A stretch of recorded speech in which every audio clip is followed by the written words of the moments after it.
আজিৰ ভিডিঅ'টো মোৰ কাৰণে বহুত ইমোশ্যনেল হয়। আজি কাইনাতক মই ঘৰত থৈ যাম ডিউটিত। যিহেতু মই কাইনাতক এবছৰত মই কাৰো লগত এৰা নাছিলোঁ অকলে, তো আজি থৈ যাম কাৰণে মনটো বহুত বেয়া লাগি আছে। গোটেই ৰাতিটো টোপনি যোৱা নাই কাইনাতক অকলে থৈ যাম বুলি। তাৰপিছত মা আহিলে কাইনাতক ল'বলৈ, মাৰ লগত থৈ গৈছোঁ। তাৰপিছত গৈ ডিউটি পালোঁ। ডিউটি গৈ ভেকচিনখিনি লৈ মই চাব চেণ্টাৰ গৈ পালোঁ। গৈ দেখোঁ কোনো অহা নাই, আশা বাইদেউজনী আহিছে। তাৰপিছত অলপ টাইম বহাৰ পিছত আমাৰ টিম আহি গ'ল। যিহেতু আজি টিউবাৰকুলোচিছ ডে পালন কৰিব হস্পিটেলত, তো আহিলে টিম আহি নিজৰ কামখিনি কৰি আছে। এইফালে পেচেণ্টো আহি বহি আছিল। তাৰপিছত পেচেণ্টৰ এক্সৰে কৰি আছে। এক্সৰে কৰাৰ পিছত এইফালে মেডিচিন দি আছে ফাৰ্মাচিষ্টজনে আৰু CHCজনীয়ে মেডিচিন ভগাই আছে।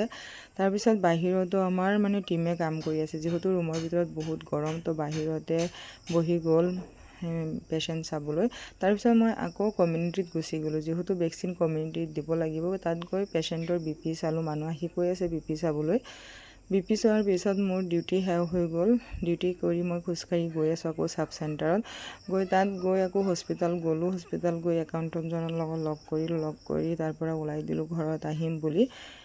এয়া ৰাস্তাৰ ভিউটো আপোনালোকক দেখাইছোঁ। বহুত ভাল লাগিছে ভিউটো চাই। তাৰপিছত আকৌ নগাঁও মেডিকেল কলেজত গ'লোঁ। আজি প্ৰথম গ'লোঁ মেডিকেল কলেজত, যিহেতু পেচেণ্ট এজন আছিল চাবলৈ।